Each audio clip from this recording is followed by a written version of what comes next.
Breaking news! ICC warrant served Palaces Duterte now under police custody. Wow! How ironic. Alam nyo bakit to nila nagawa? Alam nyo, giprove lang talaga nila yung ISIS na nagagamit sa politics.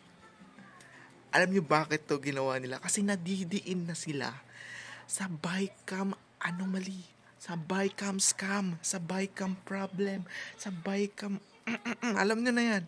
Kaya to nagawa nila. Kasi ito na yung pinakahuling bala nila. I-target nila ang numero uno nagtatanggol sa mga ordinaryong Pilipino at sa mga OFW. Yan. Kaya yan nangyari. So, ano na? Ano na mangyayari? So, labanan,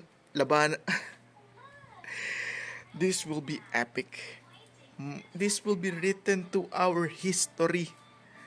It proves na yung admin ngayon is ganyan.